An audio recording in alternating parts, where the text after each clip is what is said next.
let's get going. So I appreciate everyone coming. This is going to be a pretty informal meeting. For those of you who don't know me, Matt Trammell with Taylor Engineering. I'm a senior coastal engineer. We are the county's coastal engineering consultant through the TDC. We really just want to give you a brief recap of some of the coastal management activities that have gone on.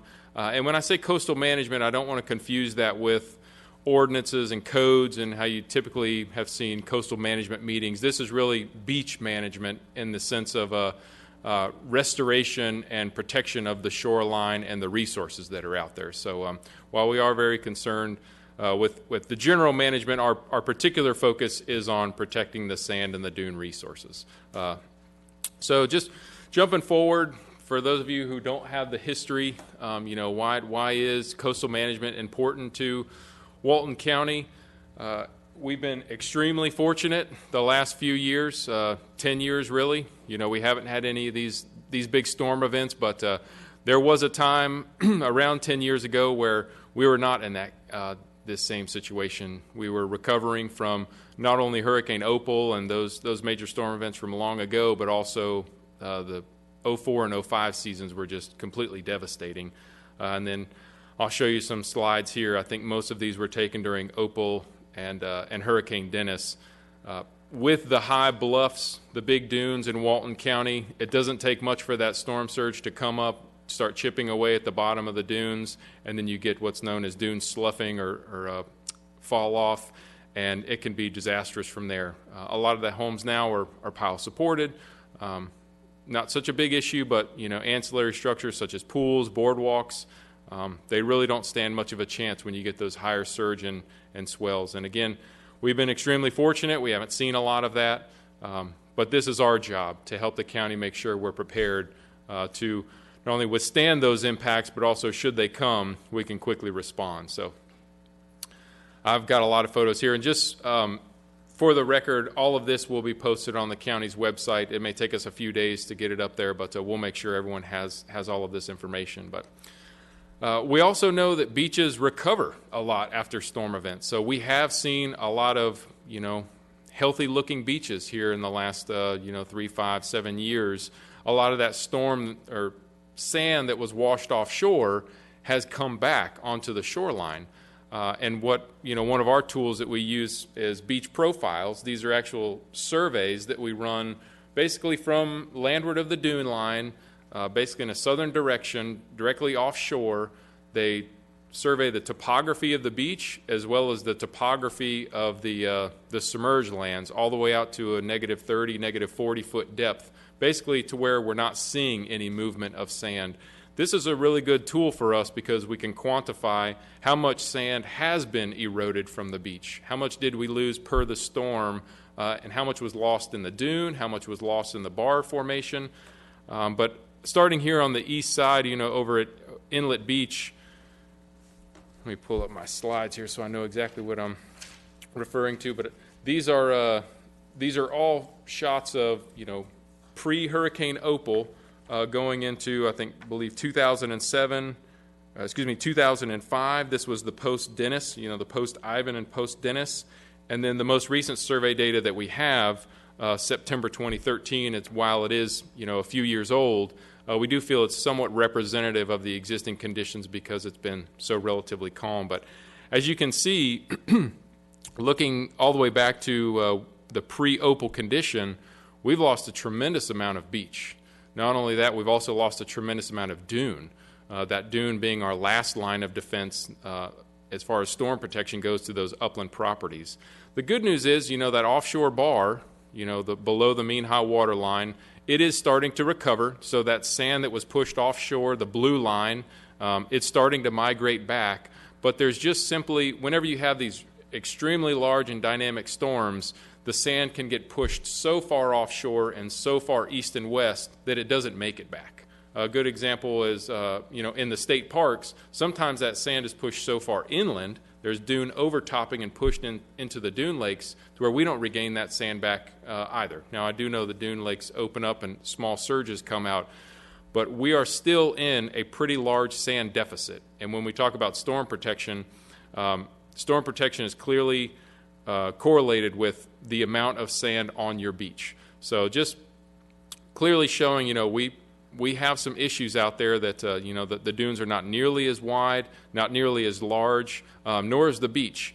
However, in the Miramar area, you can see we actually have beaches that are as wide as hurricane or the pre-hurricane opal condition, and some dune formations that somewhat reflect those opal conditions.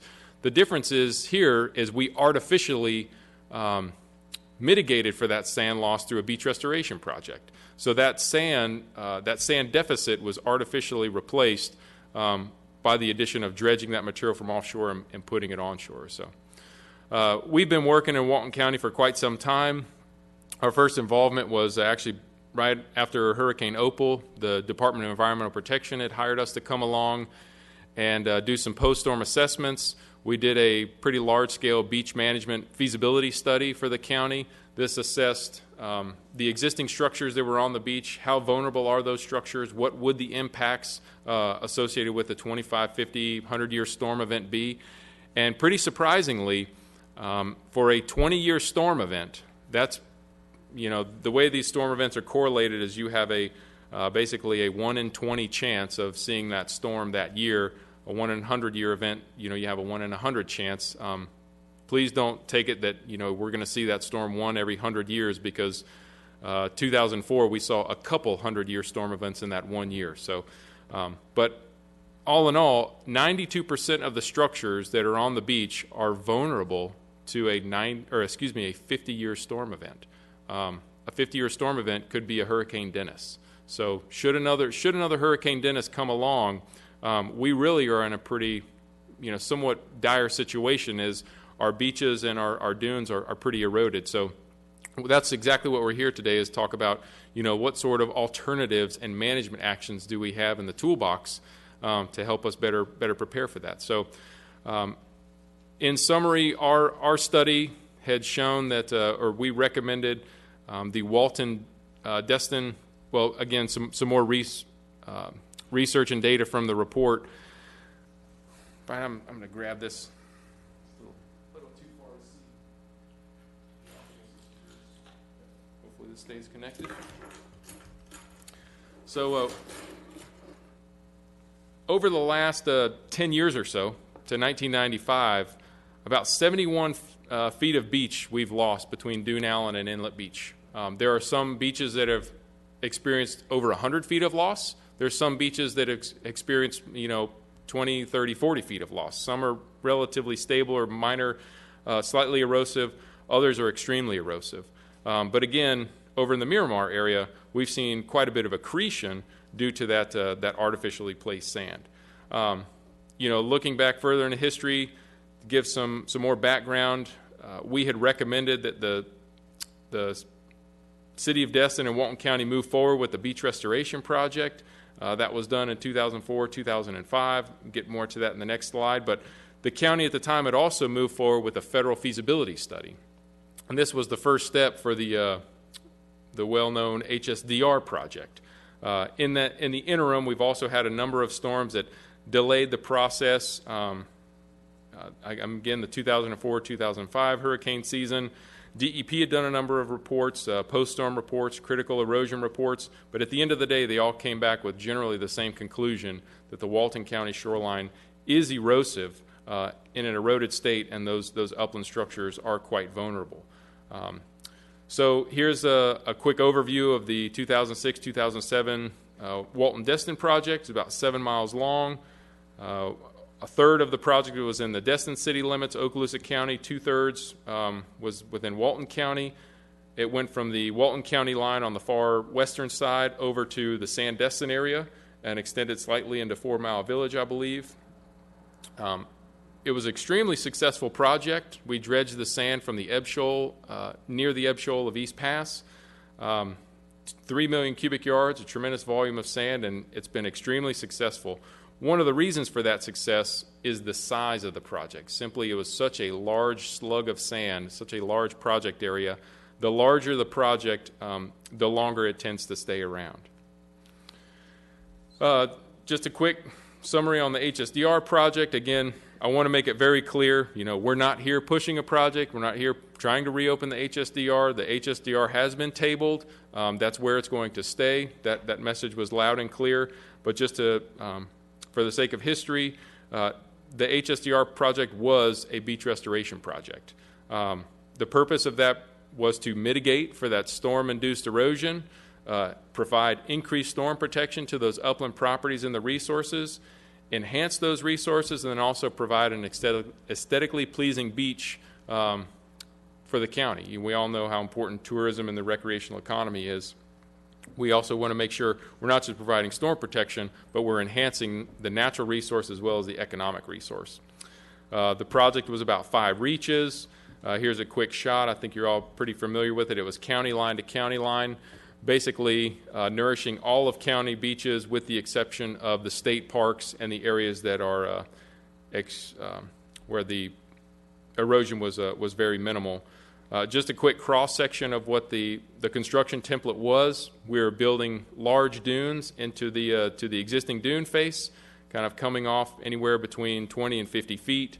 Then a berm extension of 50 to 100 feet, and the intent was a portion of that, approximately 40 to 60%, would erode and go and be placed into the offshore sandbar, and then at the end of the day, we'd be left with a beach that's 50 to 75 feet wider than what you're seeing today. Again, just another quick shot.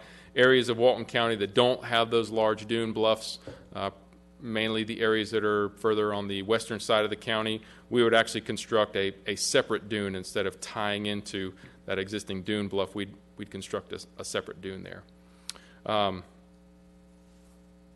For this project, there was a number of feasibility studies, environmental studies, planning, engineering, and design, permitting, and it all came down to the easement acquisitions. In February, March of 2016, the Corps had completed that. There was a lot of concern associated with the project. I'll get to that here shortly.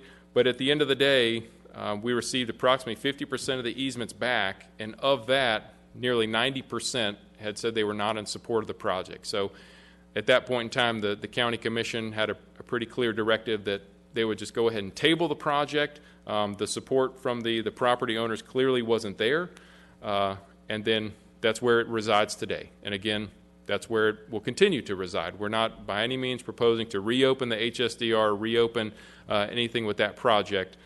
We're really here to get some input from the property owners and the public as to what other management alternatives you may like to see. But just to quickly recap, I think the biggest concerns with the project, at least in my opinion, were the 50-year construction easements. Property owners were required to sign that 50-year easement to allow the Corps of Engineers to come on their property and place sand. The erosion control line, we know there's a lot of concern associated with the establishment of that erosion control line and the establishment of state-owned property versus privately owned property. There was some concerns with the sand quality in the borrow site and then the project costs. So we need to have a beach management strategy, and that's why we're here today. Some of our beaches are pretty healthy. I think they could withstand a good storm event, but having Tropical Storm Cindy out there now I think is a good reminder. It's not a matter of if, it's really a matter of when. And again, our job is to make sure that we're prepared, and the county has a storm response plan, if not a plan to go out and proactively manage those beaches. So we're in the process of developing this storm response plan. You can see on the slide, these is a general outline of what that plan is going to include. Public outreach activities. The county's been very active in seeking input. They have the Beach Management Committee that's been established for at least the past 10 years or so. It's been around for quite some time.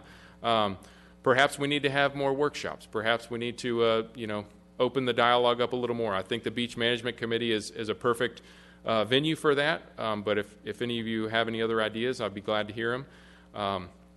We did receive direction from the County Commission to go ahead and obtain the permits for a countywide beach restoration project with the intent of putting those permits on the shelf. Again, we're not pushing a beach restoration project, but should a storm event come along, we learned some pretty valuable lessons from BP. Nothing happens quickly.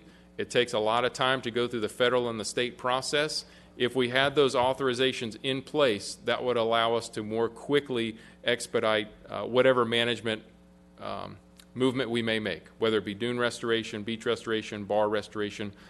It's more tools in the toolbox, and it gives us those options. Collecting annual or semi-annual beach surveys.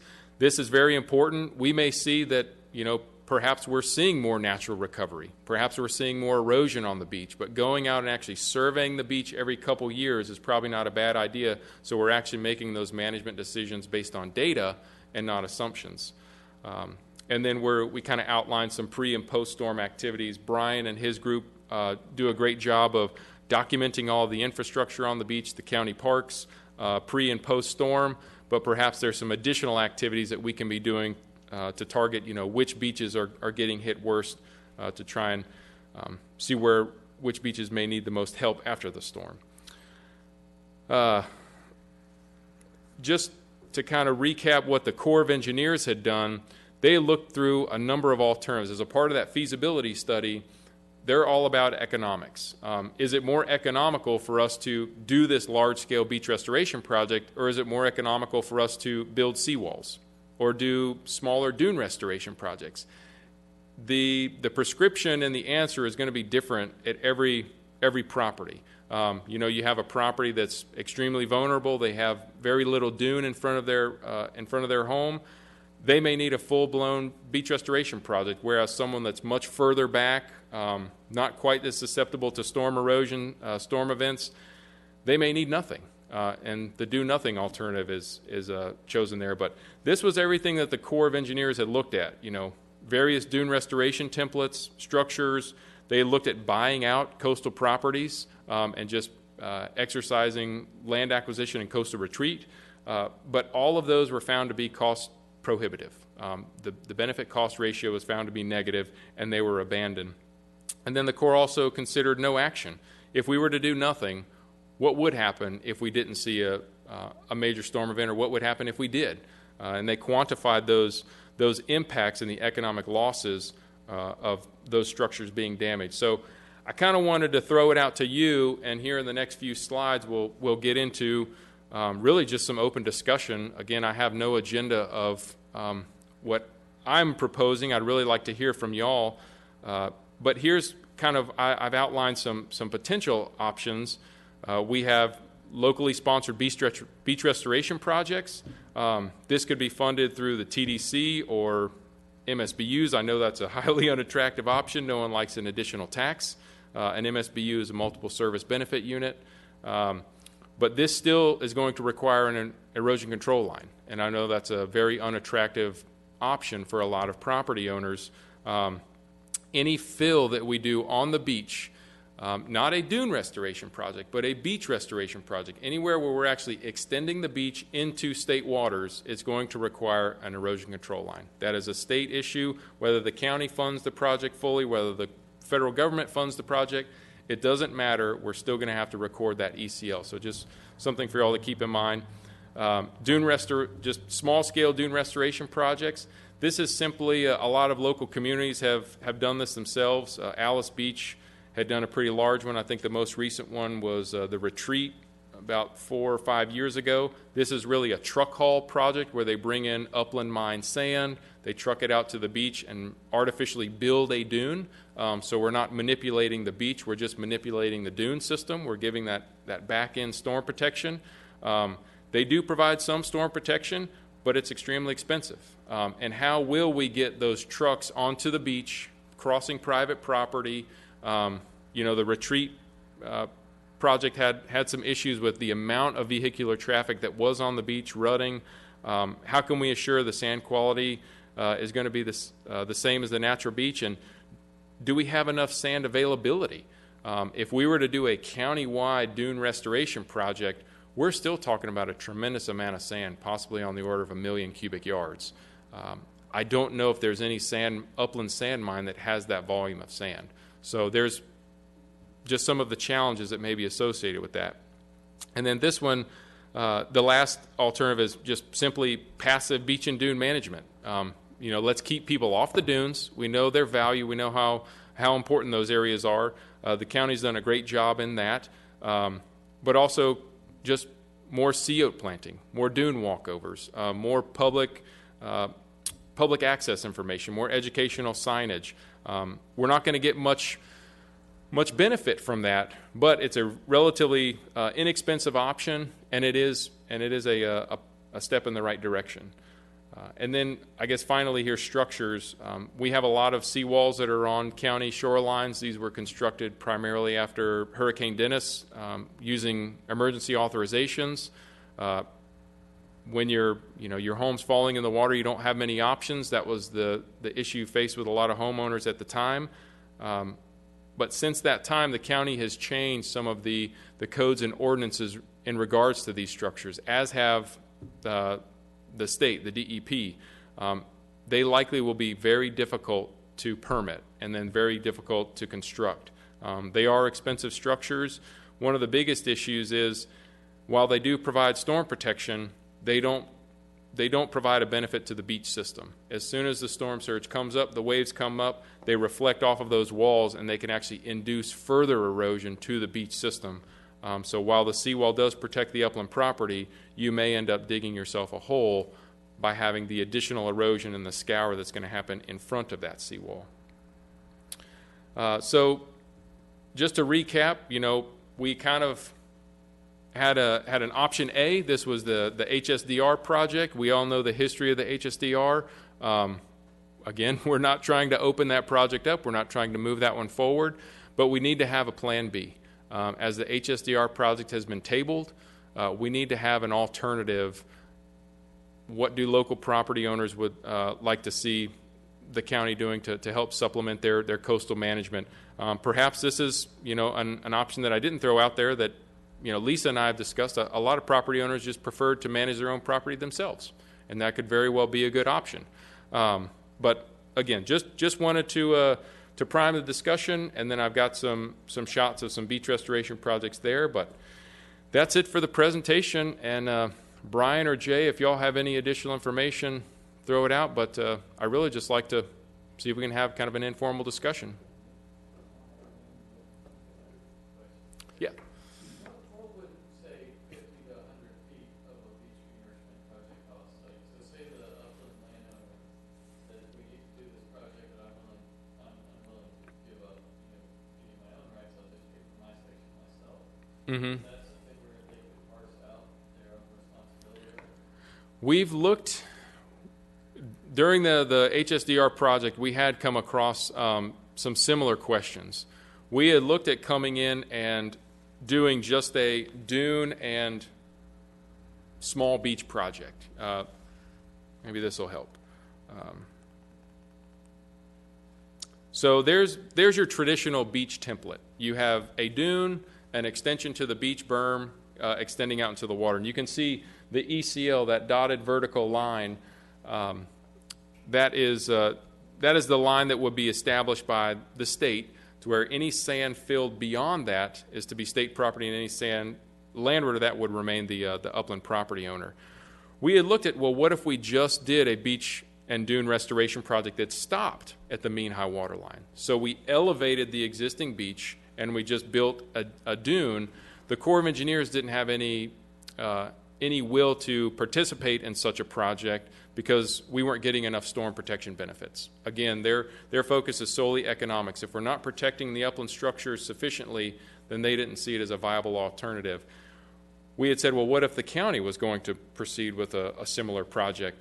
The state has concerns with that, because you can imagine, just talking in extremes, what if we look at an area near, we'll just say a lot of that erosion was occurring somewhere east of Alice Beach. There's some very narrow, some very narrow beaches within that area. We simply couldn't pile enough sand within that small footprint without creating the potential for scarping, which would be a public safety hazard, and it'd also be a hazard for sea turtles and the species. So we don't think that would be a permittable option by the state. Now,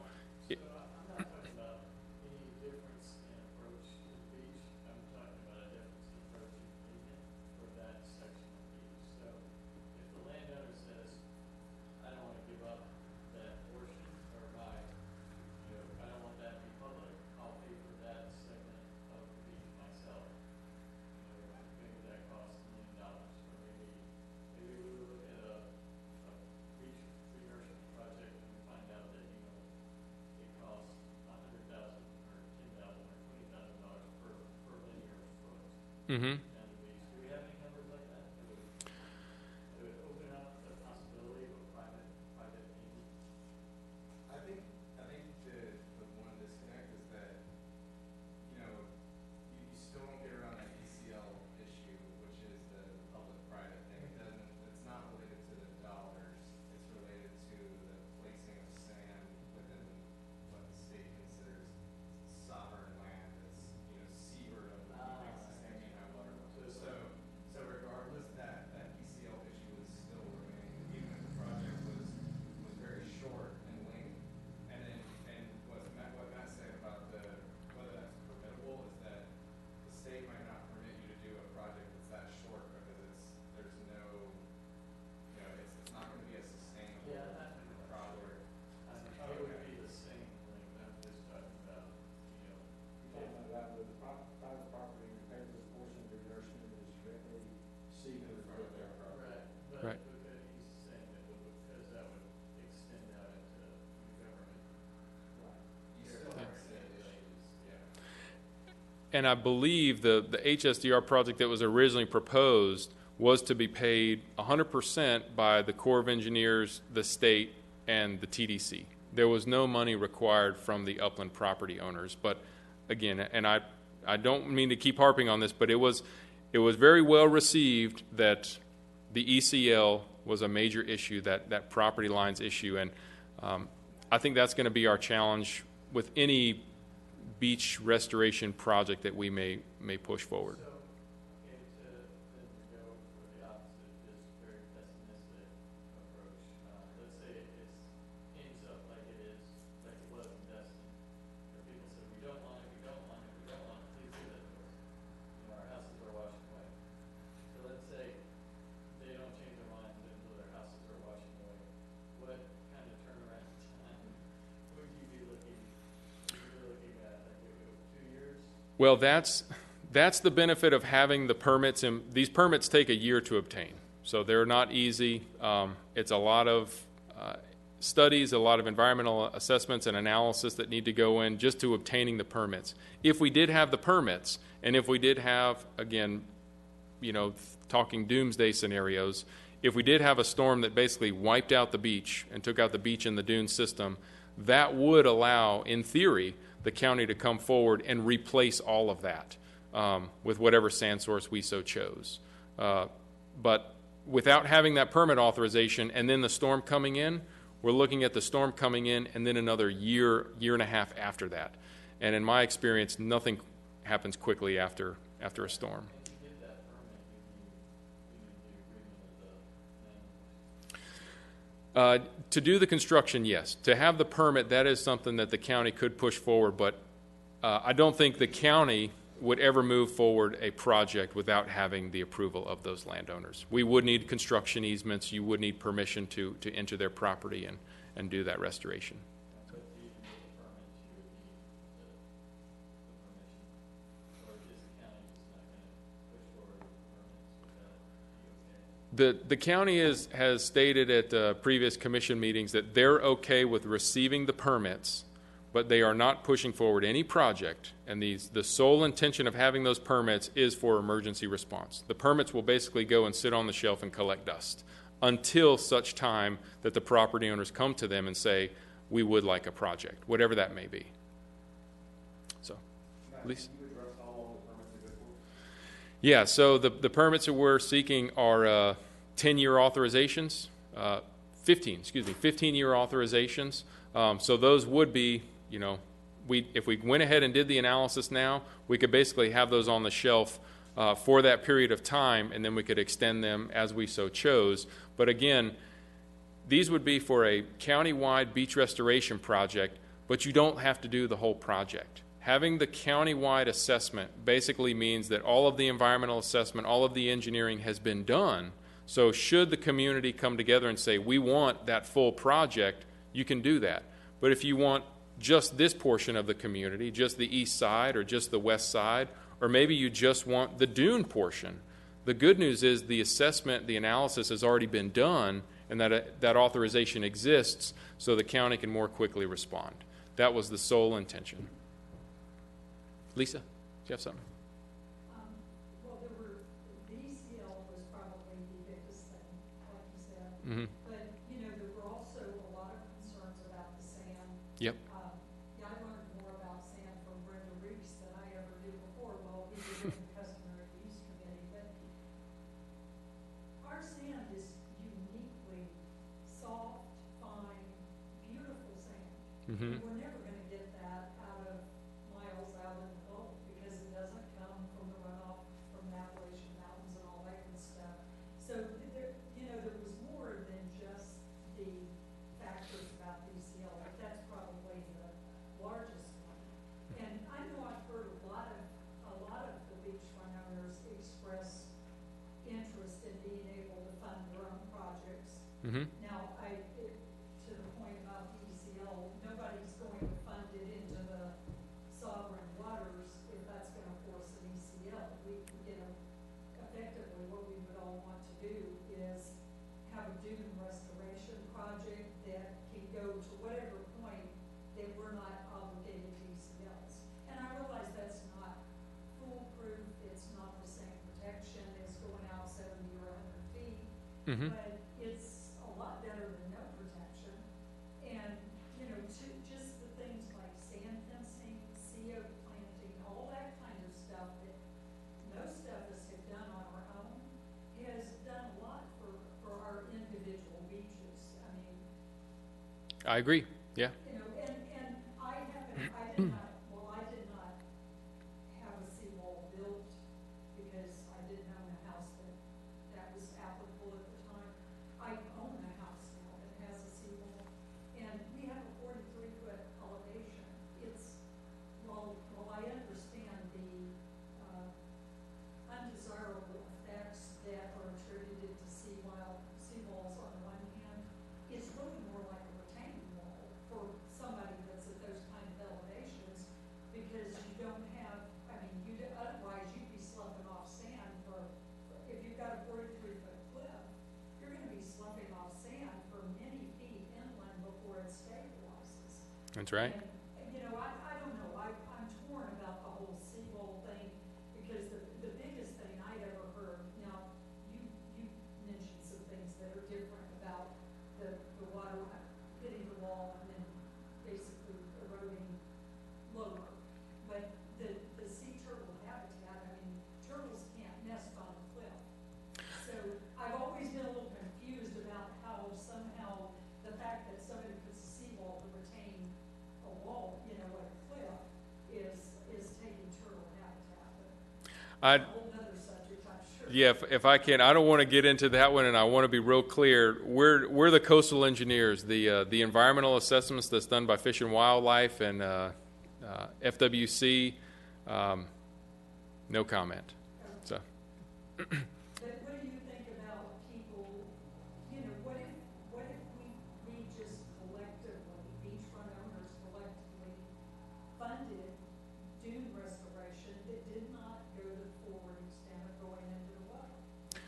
I think that's a really good alternative. I really do. The biggest challenge there is, well, before I forget on the seawalls, I want to make this clear, because so many folks had gone that route after Hurricane Dennis, and I'm not faulting anyone for what was done.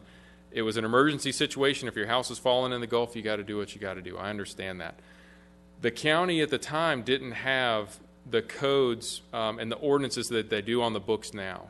It will be much, much more difficult for a seawall to be constructed now. Basically, you have to have an assessment done that shows that the presence of that structure is not going to cause any undue erosion to your property, to the offshore beach, or your neighbor's property.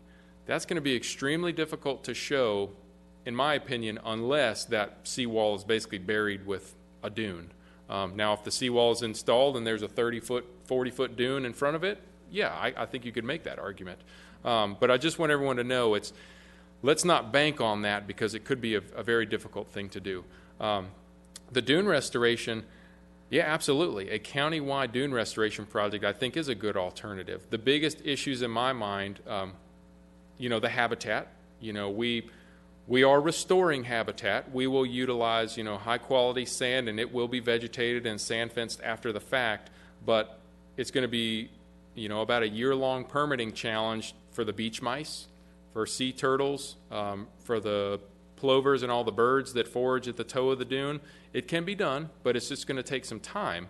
And then the other thing is, where are we going to find that quantity of sand? In my opinion, we may have to go to the offshore borrow site to get that sand.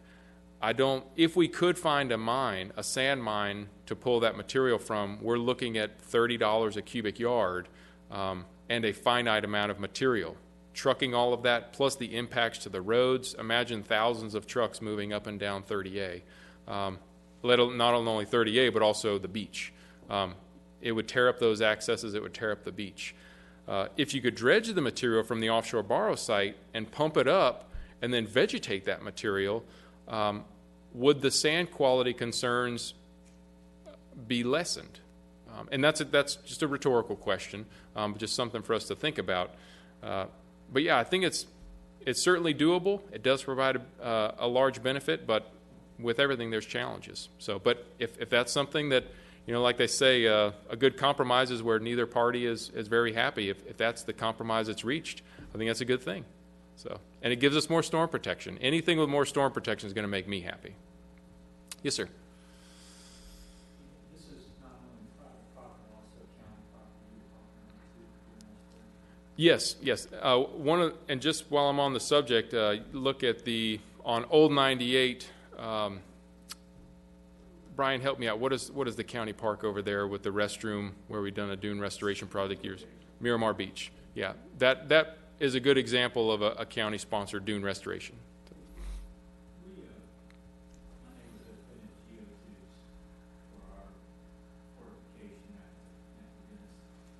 And as you know, those go in and then you cover them with the sand dune. Mm-hmm. And in my mind, if the county and the state parks are going to restore their dunes, they got to put something in so that it'll protect their inland properties, and then you can cover the sand, so no one even knows it's there. Right. It's part of the suggestions to which I guess this workshop is trying to do. If you're going to restore the dune system up and down, it makes no sense to me to just pile a big pile of sand there, it's going to get washed away.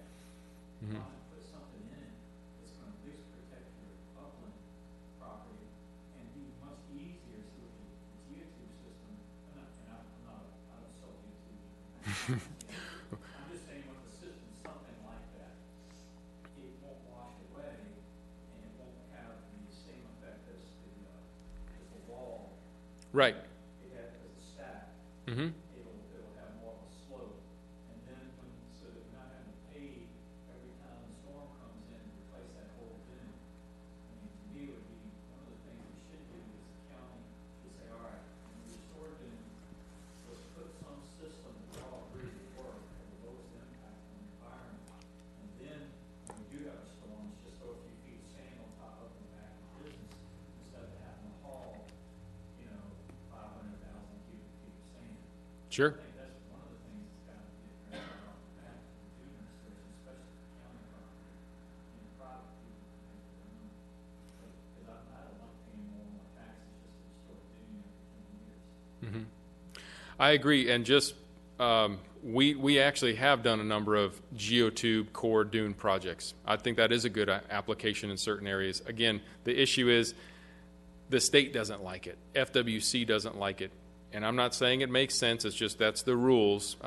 You have to bury it with at least 3 feet of sand, and I think that's a good mitigation effort. But it locks in the toe of the dune. So that way you're, that curve, that sloughing that Lisa was talking about, you're at least protected on the upland. Sure, you're going to lose the face and you're going to lose the toe, but that's much more easy to replace than the entire dune and the upland structure. So I completely agree with you. What is the state like? Well, I'm not going to go there, but yeah.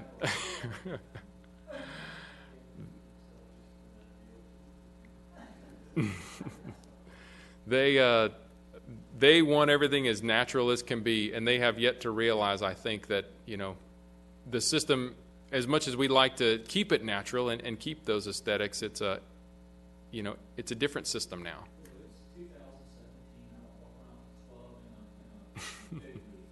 I mean, we were modern,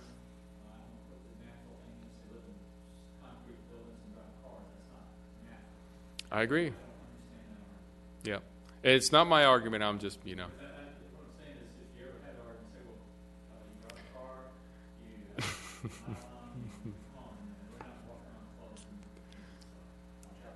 Let's use our modern technology to make a better dune. I agree. Being in the 20s or the 21st century and pretending we're, before the 20th is, it can be frustrating. To his point, I remember you saying that it was basically sacrificial sand. When we Yeah. talked about, trying to just put sand out there, it's basically sacrificial sand. The next time a storm comes along, Yeah, it's out the Gulf. the analogy I like to make, and it's not always true everywhere, but it kind of helps people to think about these storms. For a given storm event, it's going to want a certain volume of sand. So if you have that sacrificial sand in front of your property, you sacrifice that sand and your house remains. If you don't, and that certain volume of sand is underneath your house, well, your house is going to get undermined. And that's, that was the purpose of showing those beach profiles and showing the data that we have. We're in a sand deficit. And I'm not saying we need to roll it back all the way to pre-opal days or even back to the 1800s. But those dunes once were extremely large and massive, and they provided a huge benefit to us, storm protection wise. And anything we can do to enhance them, I think, would be a good step in the right direction. So. I missed the first part. Is there any way state legislation would ever move the ECL? Not in my opinion, not at the current point in time, but we had, I think the documents are still available on the website. We had DEP legal counsel provide their opinion on how the ECL was established and whether or not it would be applicable in these particular situations. We kind of ran through some hypotheticals, and basically anytime there's sand placed on the beach in the area of or beyond the mean high water line as it exists, that's a taking of state lands or a preemption of state lands, and they're going to draw that line.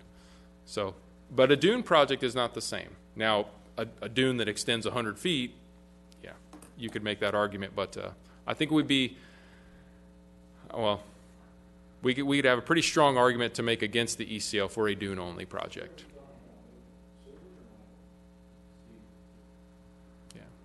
Was there any conversation with that legal team about the possibility that the county could lease that bottom land from the state and perhaps lease it, sublease it to the property owners? I mean, that is, I can tell you that my sense is that the percentage of the opposition to the project, and I acknowledge Lisa's point about there were other concerns, Mm-hmm. but I mean, they were minor compared to the concerns involving the ECL. I mean, for the attitude that the state can't possibly lease land to a private entity with the false, the state parks are leased to timber companies. Look at all the marinas. The airports are operating on that, the ports are operating Right. by private companies that have leases for bottom land and ports Yep. all over the state. So I don't know if it's one of these things where you just got to ask the right person the right question at the right time. But the loss of the privilege or enjoyment of the property is the problem. There is no fundamental problem with the concept of the ECL, but it just seems like the options, a workaround that issue. I don't know if it was pursued or not, but it did seem to be part of the dialogue during the HDSR project. So. There was a comment that was brought up toward the end. It was one of the last 2 or 3 meetings that we had, and we were brought in right at the 11th hour of the HSDR. So there was a lot of conversations that I wasn't privy to. The state had come in, and there was some discussions of, well, if we lose that property, primarily from the economic benefit of that property, and I understand just not having that property deeded to you any longer is a big deal. But for a HOA or a condominium, for example, would they be allowed to still rent their beach chairs? Would they still be allowed to do those water activities out there that they've always done?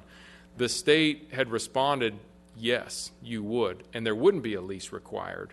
And a perfect example of that is over there in Miramar Beach, basically from the county line, well, even extending into Destin, they have an ECL as well. All of Crystal Beach, Miramar Beach, up to Sandestin has an ECL. It's drawn out there. Has it affected any of their beach rentals, any of their beach operations? I don't think so. I don't want to speak for that property, but I've not heard of any complaints with that, and I don't think that's the intention of the state. The state's general intention was, well, you're preempting that state land, so we're going to draw this line. As long as it remains open and available for the public to enjoy, then there's no issue. But do they want to regulate and manage that land like they would a state park? Not in my opinion, but again, that's a further discussion maybe for the legal teams to have, and maybe we can hash that out a little further. But I get it. It's the drawing of that magical line across your property. Well, I mean, to be very specific, it's at least in the way that I understand the HDSR project was designed, the existing flat private beach receives the new dune. And then there's new flat beach will seaward of the ECLs, effectively the way the section will do most of the project. Mm-hmm. And so there was no flat private beach to continue to join. And so without some sort of, and again, I want to be respectful. There's a good reason for the ECL to exist. I mean, there could be all kinds of terrible uses of state sovereign lands, Mm-hmm. or not. So I don't think trying to modify the legislation to create it and all that stuff is necessary. But if there were a way that a municipality or county government could enter into a lease with the state, which now keeps it under public control, Mm-hmm. and then that local government were able to do a proper public process, work with the community to establish, hey, this is, we're gonna have to do a give and take here, that compromises upsets everybody, and somehow preserve those certain rights that matter to that particular group of property owners at that particular point in time. Maybe we could structure a deal where we got the benefit of the project without one group of people feeling like they got all the drawbacks of the project. Sure, I understand. Yeah. That's something we can certainly. Yeah. No, I think that's great, and we're hearing, we do a lot of beach restoration projects all throughout the state. A lot of projects that are greatly needed don't get off the ground because of the ECL issue. You know, over in, as example, the west end of the county, I think they would jump at the opportunity of having more sand placed on the beach because the ECL is already there. They're not reestablishing this line. Oh,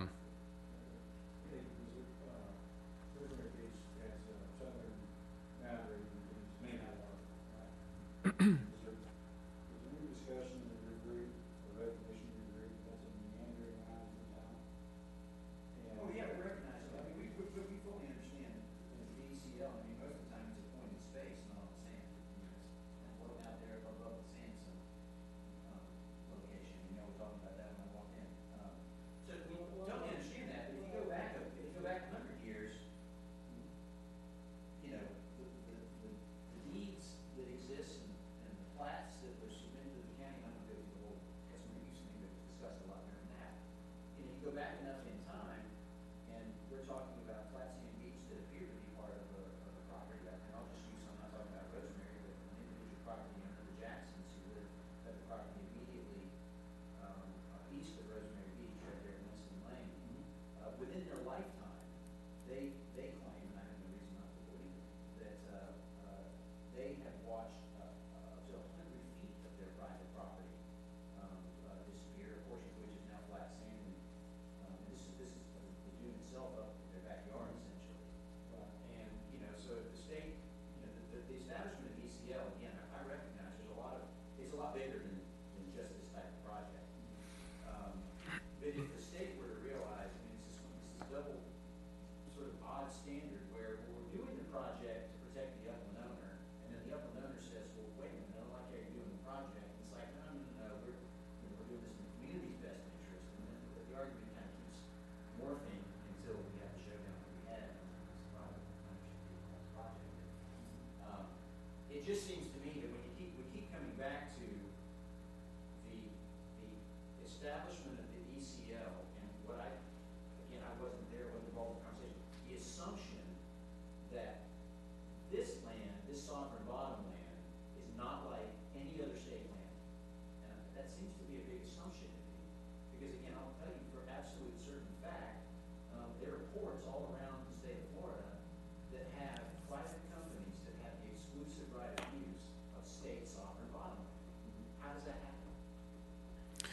It's, I mean, it's, you know, the state parks are leased to private timber companies, to do things all the time. You know, so it's as, and I'm not saying that there aren't smart people that weren't involved with it, but I just can't believe that given the public benefit, the economic benefit, the public benefit of this project, it was painful to watch the project not move forward. I mean, you know, most of y'all heard me go on, whatever the CQ issue or whatever, and I'm arguing for the private property owners that are very concerned about it, and I think they have a lot of valid points. But we do need this project, and I mean, I respect the concept of the dune restorations and stuff like that, but if we don't get a large amount of sand seaward of the existing shoreline, we got problems.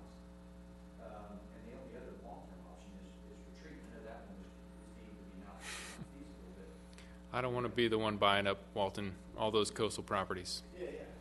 So to me, it seems like it attacking the ECL and trying to gain a different answer seaward of the ECL. That's the long-term solution. I mean, if we've got to go through the legislative act, then we need to go through the legislative act. Well- It seems silly to me, ridiculous to me, that we're stuck in this deadlock. That may be an option. What if you thought of ECL as like a 50/50? Like say in the case of your neighbors who live to the east of you. Yeah. What do they do? Because they've experienced the loss of more than 100 feet. You don't have the houses right around the corner, right? Yeah. All right, what are they going to do with their southern boundary is north of their northern boundary? Because they have water right there. I understood it. I So understand what where do they're they going. do? What do they do? They give the economy the top. But the ECL is the meets and bounds property line. It's a line between two geographical points that doesn't move at all. And with that HSDR project, that was going to be established and in the future event of storm loss, we repair the five. Understood. The fact, Brian, the fact of the problem is that the ECL being the mean high water line survey over 20 years or whatever, after all the erosion has occurred, I mean, I understand that the state doesn't really worry about it, the public in general doesn't really worry about it, but that property owner is worried about it. Why not, why not do the ECL survey, estimated over 100 years, and all of a sudden it moves seaward, and all of a sudden there's now private flat sand beach again? Then the property owners have a very different answer. Well, David, so here's a lesson that Destin had learned the hard way. And it hasn't been a big issue for them because a lot of their property is private. There's not a lot of beach access there, but their ECL literally in some areas is 10 feet off the bulkhead, off their seawall. And they came in and did bulkheads and everything else. The beach extends in some areas 100 feet beyond that. So it's not like they have another 20, 40 feet of state property out there. Nearly their entire beach is state property. They run beach services, they run kayaks, paddleboard rentals, the whole nine. It's not been an issue, but waiting till that last point does have consequences, meaning the ECL is the mean high water line before the project is commenced. So we need to keep that in mind. If we're talking about a post-storm project, that mean high water line may not be where it is today. It may be 50 feet further landward, and I think that's what Brian is getting at, is if you had an ideal situation, you would nourish the beach when it was relatively healthy and survey that ECL during the summertime when that mean high water line is as far out as it can be, and that where there's a small differential between the two. After the project equilibrates, the meandering mean high water line and the ECL kind of overlap one another. That is a similar situation to Sandestin. Some days they have no state property in front of their beach. Some days they have 20 to 40 feet of state property in front of their beach. So it's a moving target, to say the least. But I think you're onto something that we can certainly go back to the state and ask them. We do this all the time. We do a lot of marinas. We do a lot of port projects. Everything we do is marine and coastal related. It's approximately 18 cents a square foot to lease bottomlands for a marina, for a revenue-generating activity to lease out that slip. Yes, you are preempting that bottom area so no one else can use it except for you. That may be an alternative, and we can certainly ask the state their opinion on that. I'm not aware of the state leasing out beach property, especially dry sand. But if a property owner was willing to do a survey every March and, you know, quantify the area of submerged lands, or you just came up with some average condition over the next 5 years, maybe that's a path we need to research. It's almost as when we're talking about the project, we talk about it from an economic perspective for a second, and then we talk about it from an environmental perspective, and we talk about it from a surveyor's perspective, and highline and all that type of stuff. And if we shift through all these, what's always in the back of my mind is that the first big question is the economic benefit ratio, and is it better to just rebuild everything after it falls down, or should we do this project, or should we, you know, all the different treat and all that type of stuff? And the impact to the local economy is considered. And again, it seems like the deeper we get into the project, all of that gets forgotten, and we get hung up on this surveying, you know, engineering question of the ECL. But what I'm arguing is to try to, that we go back to that benefit to the local economy and try to preserve those things that are a driver within the local economy, and not let the ECL be the showstopper. The ECL being showstopper for those our property owners is loss of notable rights, right? Private or individuals, David. Yeah, no, I understand what you're saying. The reason I'm hanging on is I read, I forget how long the paper was, but there was a white paper issued by the Florida, the Federal Supreme Court on littoral rights and all that kind of stuff a few years back, and make my head spin. I probably can't remember. But the point is that as we talked about during the customary use issue, you know, there's a lot of different species of Gulfront owners. There are Gulfront owners that are individual, fee simple owners. You know, they own a parcel of property that includes, you know, some portion of lagoon, flat sand, perhaps, other folks don't have any flat sand, et cetera. They're kind of a standalone deal. They drive up on a public street at the corner of their private driveway and enjoy the beach down their private walkway. Then you have those communities like Rosemary Beach, and even those come in different species. Paradise by the Sea, relatively compact development. The Gulfront owners own the sand in Paradise by the Sea. Now they have common area, private streets, and they have gates and all that stuff. You know, Rosemary Beach, the Property Owners Association, owns the dunes and the flat sand beach. And they take care of it on behalf of 542 other private property owners. And so the relationship of that is a little different. You know, so I just named off 3 different species, and I'm sure there's several others. You know, the cost and privilege of owning even the property in Rosemary that backs up to Highway 98, what makes the community special is that access to that private sand beach. And I know that there's all the jokes of what's the most crowded beach in you know, in Walton County or whatever. Oftentimes it is, I'm not arguing that. But the establishment of the ECL upsets that whole apple cart. You know, and so if you want to boil it down to those whole rights that you know they can't, the property owner association couldn't operate a beach service or hire somebody to operate a beach service or whatever. You know, I can't say for sure why each one of those 542 owners has a problem with the project or not. Most of them seem to. But you know, so we've got to somehow. I mean, I'm pretty convinced that 87.5%, 12.5% of the 49% of the things that were returned would be radically different to the point that the project would almost certainly move forward if we dealt with the ECL or something. I'm just trying to brainstorm how to do that. Welfare protections under Florida statute and the preservation statute that afforded you somewhat similar coastal rights. Would that be something that the And now say that that's an existing. there actually is protections under Florida statute 161, which is the West Side Road, beach preservation, something. Something very similar. But that's actually where the language was inserted into Walton County Code, mainly paragraph 160D8 of the property authorization for amending came from. It's much more deeper, broader, again, 161, section 161. But they had consideration for exactly what you're talking about, that the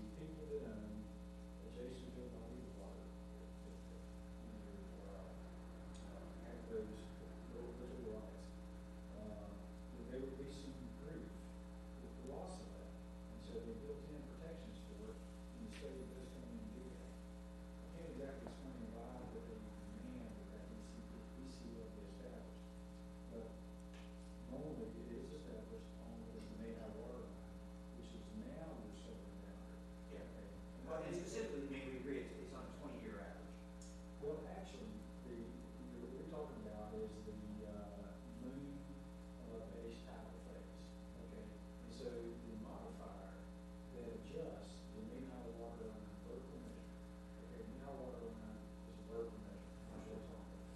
And so that is what is adjusted over an 18-half-year period. And this adjustment is very small. And so the mean high water line is the confluence of that plane and the beach. All right, so what really affects that the most is your beach point up and down. All right? And so if you, or some people say the steepness of the beach, if you think about it, as your beach gets much flatter like this and lower like this, the confluence of that power line goes further up the beach. Okay? And so when people say, oh, it's our 18-year average, they're thinking of this horizontal distance. It's not. If this only changes plus or minus 3 inches over 18 years. Understood, that's why I use the Jacksons as an example. When I was talking about the Jacksons, I'm not talking about the shoreline has moved back and forth 100 feet. The bluff itself, the dune itself, the face of the dune itself is what has moved backwards 100 feet. I assure you that affected the mean high water line enormously. What you're looking at is where that red line goes at an angle from the horizontal where it meets that we call bluff. Oh, yeah, yeah. Yeah, so what's really happening is when the beaches try to equalize, the dunes are a sand bank. They're flat and extreme sand. Yeah. Okay, and they try to make that perfect profile. It's angle proposed, I mean, Yeah. it is what it is for our type of sand. Yeah, and so, I understand what you're saying is, my southern guy is much further out. I deal with people that are going down on a daily basis, and I do code enforcement activities, where they say, I've been up, my southern boundaries 50 feet on the boat. My deeds, my title, my survey says it does. Survey does, your survey from 1981, it clearly shows you have mean high water southern boundary, and the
Well, if we did the lease, sure, 18 cents a square foot, whatever going radius, I mean,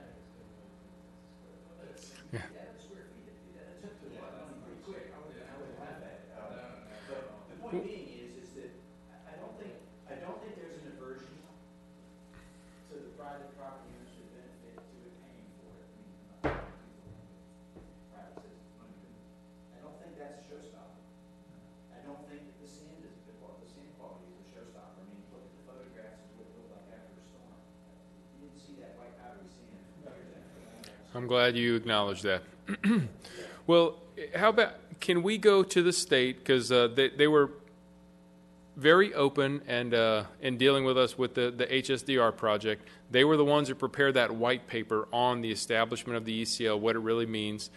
How about we request from the state directly, their legal counsel, this the summation of Chapter 161, what are those littoral rights that the state would not impose on those upland property owners, and would the state consider leasing as an alternative, or putting a buffer on that ECL? So let us get that in writing from the state and see where we can go, because I think that's a really good step. And this is, I mean, it needs to be, to me, my thought is, it needs to be done in a spirit where it doesn't create some problem for some other community, and that's why. No. I think it'd be a bad idea to have a lease directly between the state and an individual property owner. But if it were to the county, now the county staff can keep up with, okay, what's going on, how are these projects, there's people controlling the project, and then in turn to an upland owner, and maybe it's a lease that's not just some, simple, hey, you get run of the land, and, there may be certain, the lease may be complicated, I don't know, but it seems like, I mean, HDSR project could probably proceed forward largely in the form that it is, if that aspect of the ECL were addressed. That's my pretty confident prediction. Looking at these, you got homeowners in every direction, and just like you said, that mix of homeowners. Everyone I talk to, with no exceptions, doesn't have a problem with anybody all at one on the beach. I mean, so sort of friendly, we can meet people from all over the world, and I've never had to kick anybody off. That's not a problem, I think that's something that I dig up and go out and do. Everybody's concern is, hey, I want to go out to the water. And the state's gonna build a fence and not let me do that. Sure. Whether it's a true fence, a physical fence, or a mental fence, or a line. Mm-hmm. That's the whole problem. Is that somebody's gonna build a barrier and not allow me access. And it sounds silly, but that is the fear. I understand. If some way the state would say, look, it's not gonna be any problem, you're gonna be able to get out there to the water, we will write it down for you, you have access to that water. If you put sand there, you would have no argument here, this project would be going right now. I think that let's request that exactly from the state, because that's what Brian's looking for. The same thing as a waterfront property owner on Choctawhatchee Bay.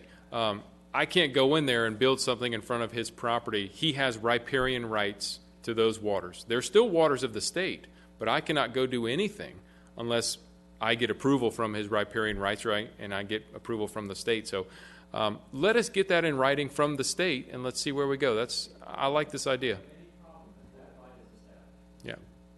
Lisa? Well, I sort of agree with that, but I think there's a little more to it than that, where people are concerned that if somewhere down the road that idea changed that, oh, well, we're gonna let vendors be anywhere, whether it's what used to be private property or not. We've all heard the example of the hot dog vendors and things like that, which I'm not really too concerned they're gonna decide that, but, right now, there are some differences in what the beachfront owners and as David said, there are a variety of kinds, but there are some differences in what goes on the beach in front of those, even with customary use, versus what goes on natural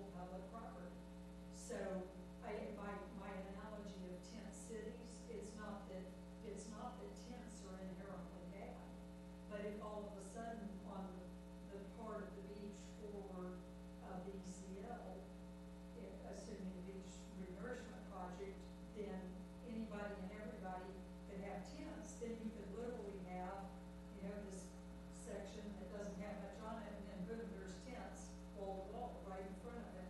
So I think it's a combination of not losing all rights that they have as a private property entity.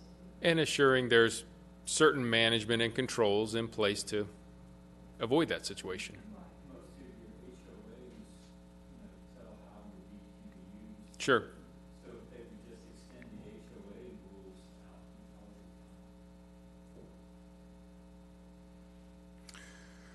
Well, I really like the idea. I'm going to flip through here. So the project concerns, and again, I don't want everyone to walk away from this meeting because Jay and poor TDC is going to be flooded with, oh, you're starting the HSDR project again. We heard all about it. That's not what we're doing. But just, I think we're on a good path here. I really like the open discussion. The issues with the sand quality. I want to just go ahead and mention the sand that you see on the beaches. We saw in those original photos, you have a lot of peat deposits, a lot of silts in those dunes. But after that sand is polished, after it's bleached, after it's rolled and impacted by waves and winds, kind of those natural abrasing forces, it's polished to the beautiful grains you see today. We didn't do anything to the beaches after Dennis and Ivan, meaning restore them, rake them, polish them, wash them. That's Mother Nature taking care of herself. The sand that's offshore in the Barrow site is very similar. It's got some algae attached to it. It's got some detritus, some organics, silts that are attached to those particles. When we take a core, it tends to look darker than the native material. It hasn't seen the light of day in eons. However, when it's hit with high pressure water jets and it's liquefied and it's sucked up onto that ship, and then it's hit with more pressure water jets and then pumped a mile through steel pipes and it's abrased, it tends to show up on the beach quite weathered. And then after it sits and dries out over the 30, 60, 90-day period, we do see a tremendous amount of lightening of the material. Explaining that process to folks and telling them, oh, don't worry, it's going to be nice, bright sand. I understand the concern. Is there something more that we could be doing? Should we take some more sand samples? Should we do some more analysis? What would the public like to see us do to kind of address some of those concerns? I don't know if this has any science behind it, but if you take any sort of granular material, when you throw a blob of it on the ground, usually it's apparent whether you use 57 stone or something. There's dust in it and there's bigger particles in it. And the big stuff is what's always apparent when you first drop a blob of it on the ground. That sit there for a while, the dust starts migrating around, depending on whether it's drained or whatever, the dust might go down to the ground. A lot of times it floats up to the surface. So one of the things I've always wondered is in that sand, that core sample you were talking about, is that powdery, fluffy sand in there, but it's all mixed through it rather than sitting on the top? And is that what's going on in part over a period of years? Is the lighter, fluffier materials kind of going up to the top, and the granular stuff is settling through it, and it's sort of that column redistributes itself? Yeah, there may be a little bit of that, but really what we're targeting is geological formations. These are sand deposits from the last ice age, the last ice age retreat. There is some of the last ice age was many, many years ago, so there is some compaction. There's a lot of wave forces, there's a lot of tidal forces that are working that sediment column. The challenge we have is targeting an area with sufficient volume of sand to do the work that's required. We targeted all kinds of that little spot over there had some nice sand, but it was only 2 feet of it, and it was only this much. Well, I mean after it's placed, not before you take it out. Oh, So okay. where I'm going is, in other words, the way to prove this out is get a piece of county land and get a permit and go get 400 or 500 yards of the material, drop it on the beach, and watch it do its thing for a couple of years. Mm-hmm. You've got other projects nearby. You do before and after photos from those projects. We Well, it is a different Barrow site. So I don't want to say that is truly representative of this area, but you can help me out. Who's at the condominium down there? Suzanne Harris? Thank you for your time. We appreciate it. I heard Suzanne say that, when that sand first came out of the pipe, it was dark as it could be. But look at what it is today. So we hear this on all of our beach restoration projects, but maybe that's something that Brian and I can, toss around the office of, the difficulty is it's hard to just get a dredge to show up and just pump a load up. It costs literally $1 million to $2 million to get that guy just to even show up with his equipment. The mobilization costs are insane. So how can we effectively go out and do a large-scale test? That's the difficulty. But we'll keep tossing around the idea, and maybe there's a way we can go out and take some more samples, do some more analysis, just to ease that concern. Because I do remember, Lisa's right. There was, and we completely understand. People come here for the white beaches. They don't come here for the brown beaches. They come here for the white beaches. And that's not something we take lightly. And there was an element, I mean, on the opposing side, so I'm going to tell you, I mean, in this way, everything is as if the opposition was scratching for every reason to throw out there, because the goal was, to stop the project. I think you guys are right in the assessment that the ECL issue was the big one. Mm-hmm. And again, I don't mean to dismiss or diminish the other concerns that in some cases they may have been major concerns to individuals, but I don't think they represented a large enough percentage that BCC would come to the same conclusion.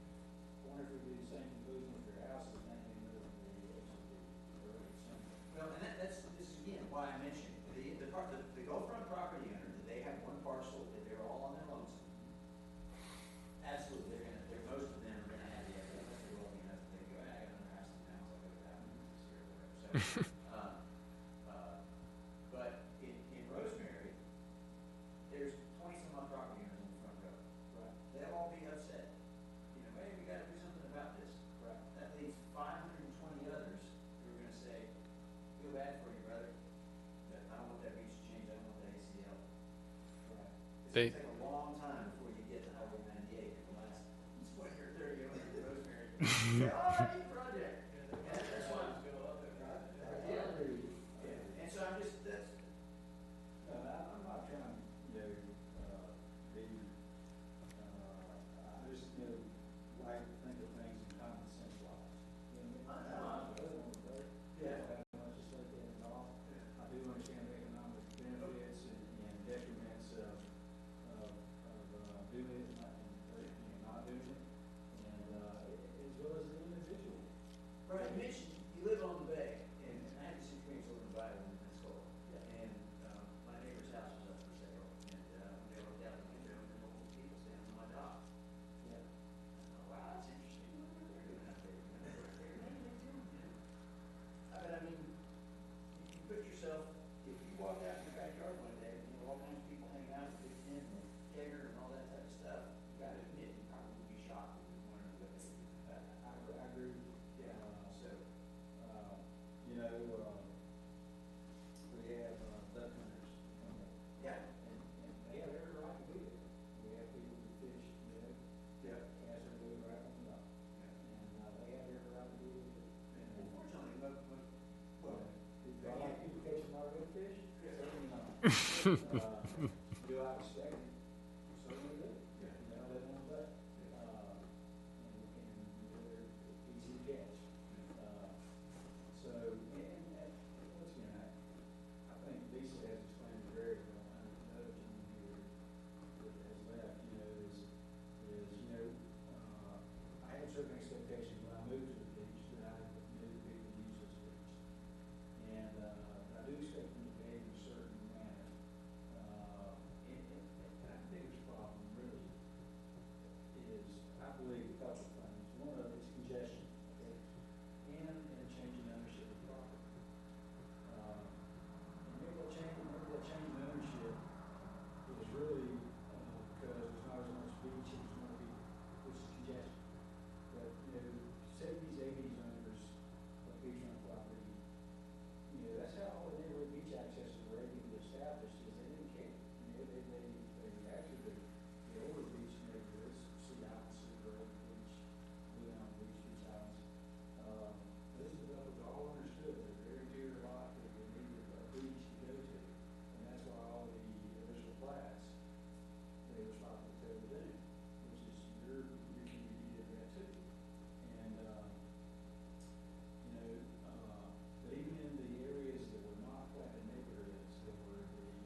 I think too,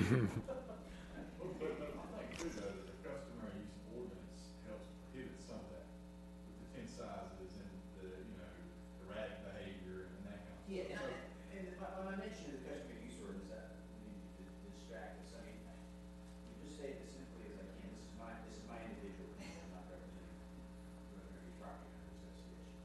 That there was a whole lot of good, while some of the details of the project probably in different neighborhoods need to be tweaked, whatever. But in general, there was a whole lot of good for this larger community, all of Walton County, that didn't come to pass when this project stopped.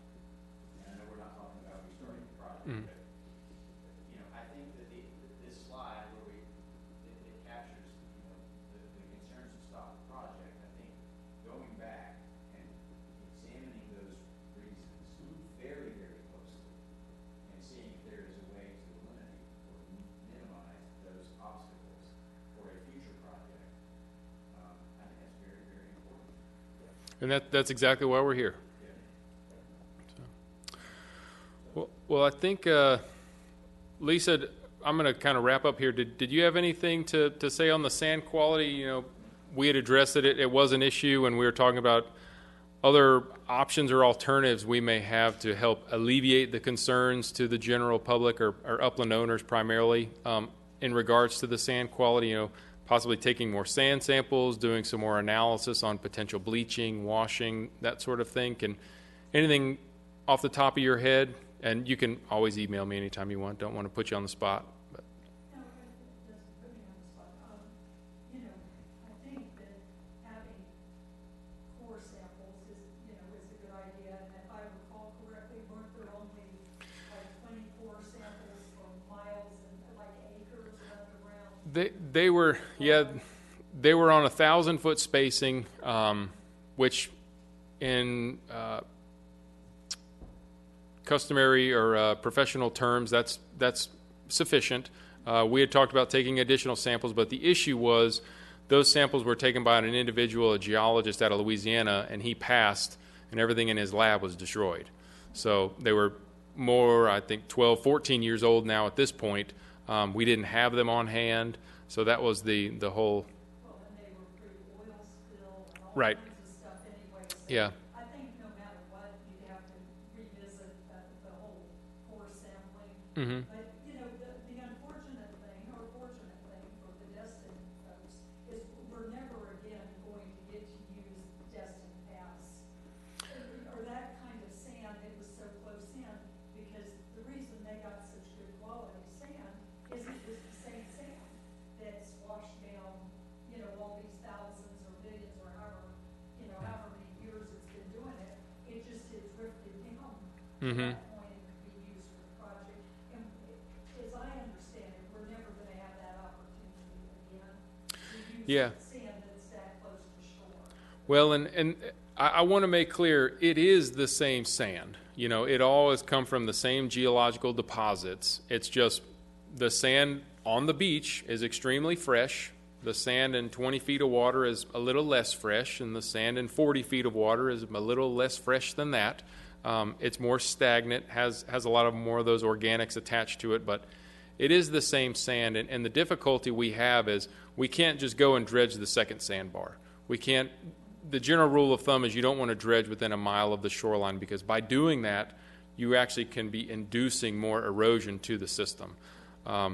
And we also need a large deposit of sand. We can't just go out and these large ships that come in, they can't very easily just scrape up 6 inches here and 6 inches there. They need very deep deposits where they can dredge efficiently. So a number of challenges that we're faced when we do these things, but we'll go back and look at the results. And what I like to do with all of this is, take it back to the office. We are working on, as I mentioned, the storm response plan. Within that, I'd like to include a couple recommendations, and do some research with DEP, research the ECL a little bit further, see if we can pull that white paper to use as an attachment to this plan, and kind of go down some of these roads and see what really is. Provide the recommendations, but also provide a little bit more supporting information on potential paths forward, and see where we go from there. Something we can pick up further in our beach management committee meetings. One last thing now is, if we do win, if we get to this point, because it'll probably, we'll get to this point, filtering the sand more so than what was done with the one, I forget the place you guys always used to tell us to go for. Holiday Isle, No, well, yeah, but it was a specific West Destin, condominium complex that you all said go. Jetty East, maybe. Yeah, Jetty East. Mm-hmm. Thank you. And so, when I went to Jetty East and I took sand samples from there to bring to BCC meeting, but it turned out that they cut the BCC meeting off, so I never got to show them. But, I brought a bucket for my sand, my beach in front of me, and a bucket of Jetty East sand. And even after all the years Mm-hmm. that it's been filtered, and Jetty East paid to have, extra filtering, raking, and all that stuff long after what was done originally, there still was a vast difference in the particulate matter and things that were in that sand versus ours. So if they could come up with a better sand screening. We have that. They just in the last year, Panama City was the first trial, and that was, I think, April of this year. A large beach restoration project was done there, specifically with the purpose of screening out all of the shell and the finer particulates that come up.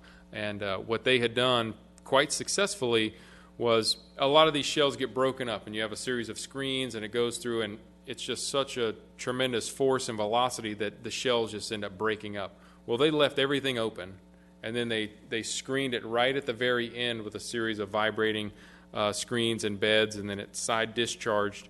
They were able to, what we had at Holiday Isle was, I think, around a 3% shell content, 3.5%, somewhere around there.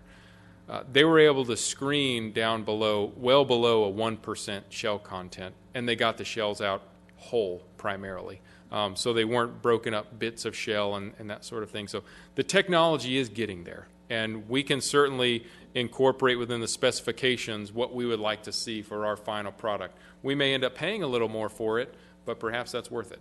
If we can control the specification and control the quality, that's probably money well spent.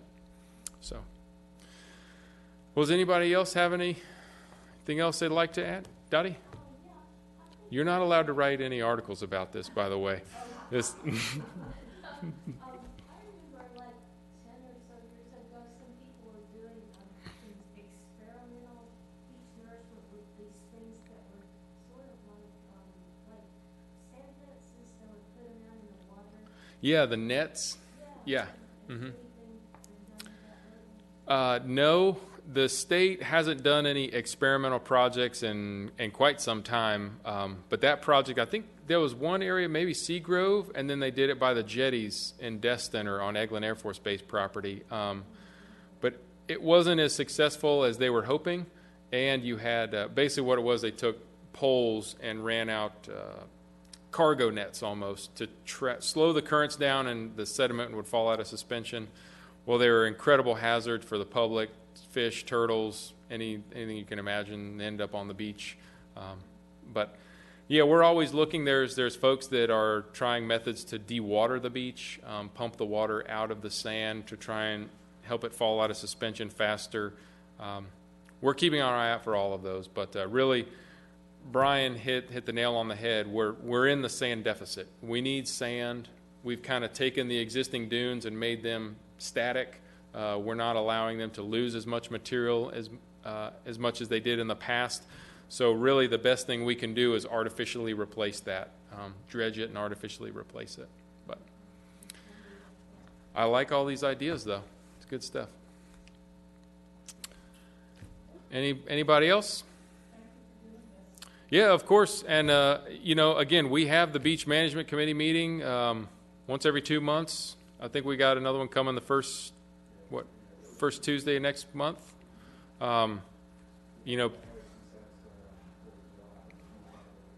Okay. Yeah. Yeah. But yeah, our intent here is to really, just let's keep hashing this out. please, if anything comes up, Brian and Jay, they have our contact information. I've got cards if you want. Please keep us involved. We love the input. All right. Thank you very much.